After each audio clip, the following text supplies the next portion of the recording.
કેવું મસ્ત બેકગ્રાઉન્ડ હો. વાહ ભાઈ વાહ.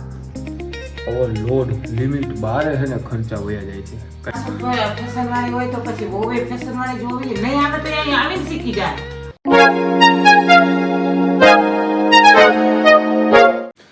નમસ્કાર મિત્રો, સ્વાગત છે મસ્ત મજાના એક નવા વ્લોગમાં.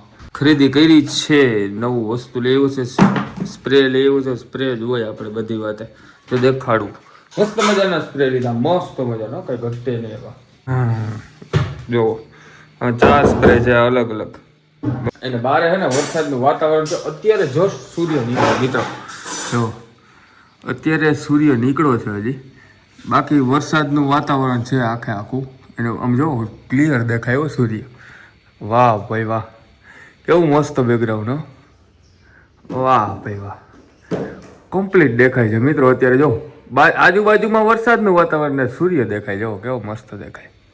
આ મારી ટી શર્ટની હાલત મિત્રો, હું આવા ટી શર્ટ કરી નાખું ને મારી મમ્મી ધોયા રાખે. આમ જોવો, પાછા આવા કલરના પહેર્યો મારી મમ્મી આ ધોયા રાખે, પાછા ટીંગાડી દે. એને આ કંઈક એવું લાગે છે. આ ઘણા બધા જે છે ને, આ કાચ રાખવાથી વસ્તુ એ થાય કે છે ને, આ નીકળ્યા ડાઘ પડી જાય. કારણ કે અહીંથી બધું પાણી ને બધું ઉડતું હોય ને, એટલે શું અહીંયા ડાઘ પડી જાય. જો બાકી હોમ તો નોર્મલી કમ્પ્લીટ જ છે. જો ભાઈના વાળ બાળ વધી ગયું છે, કારણ કે વાણંદના ખર્ચા હમણાં પોહાતા નથી. બોલો, એટલા બધા ખર્ચા છે ને, ઓવરલોડ લિમિટ બહાર છે ને ખર્ચા વયા જાય છે, કાંઈ ખબર જ નથી પડતી. વાતાવરણ બહુ મસ્ત છે. બાકી અત્યારે હોય ને તો અમે અત્યારે શિયાળો ઉનાળો આવી ગયો છે બરાબર. તો ઉનાળાને અત્યારે જોઈએ ને તો ભાઈ આવી રીતના બહાર ઊભી ના આવી, એટલો બધો તડકો લાગવા મળે. તો વાંધો નથી, વરસાદનું વાતાવરણ છે. એ બધા મમ્મીને એક વસ્તુ પૂછું કે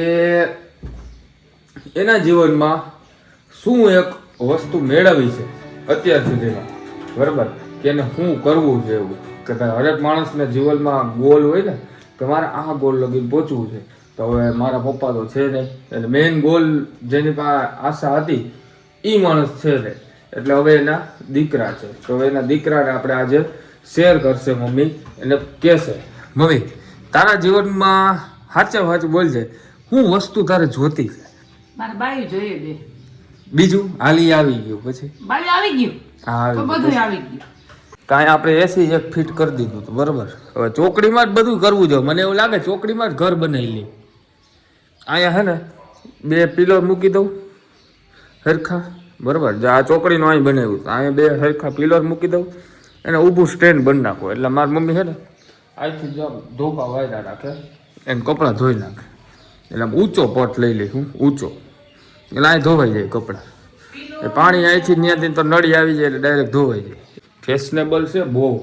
આવતલ છોકરી છે ને, વિચારી જાય. મારે વિચારવું પડશે મિત્રો કે મારી ઘરવાળીને આ રીતના કરાવું કે મારી મમ્મીને આ રીતના કરાવું. સાસુ ફેશન વાળી હોય તો પછી બહુ ફેશન વાળી જોવી નહીં આવે તો અહીં આવીને શીખી જાય. અત્યારના જમાનાનું તો ફેશન વાળી જ હોય. અત્યારની જનરેશન નોર્મલ કે નબળી હોતી જ નથી.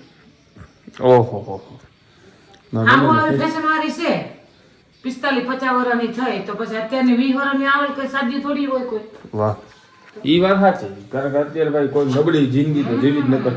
મારા મિત્ર હમણાં કીધું, મારો પરમ મિત્ર હે, હમણાં એના વાઈફ નો બર્થડે હતો ને ગયા હતા ભાઈ અમદાવાદ, નામ નથી લેવાય એમ.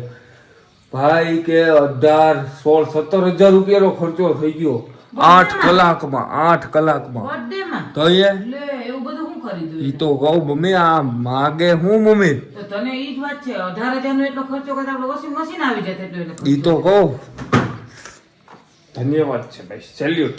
તારી માં જેની પાસે ધર્મ પત્ની છે એને સેલ્યુટ. તો તું એ કર લે તો તારે ધર્મ પત્ની થઈ જાય. ભલું કરો ભગવાન. એમ નહીં, તારી માં હારે નહીં એકથી એટલો બર્થડે ઉજ્યો ખાલી કેક માં સમજાવી દીધી 500 રૂપિયાની. સમજાવી લીધું ને એટલે કઈ કેવા પણ તો તારે શું જોતું હતું? ચોકલેટ જોતી હતી? Washing machine. તો મિત્રો તમને અમારો વ્લોગ કેવો લાગ્યો કોમેન્ટમાં જરૂર બતાવી દેજો. ચેનલ પર નવા હોય તો સબસ્ક્રાઇબનું બટન જરૂરથી દબાવી દેજો. અમે મળીએ આવા નવા વ્લોગમાં કંઈક નવા કન્ટેન્ટ સાથે. Bye bye.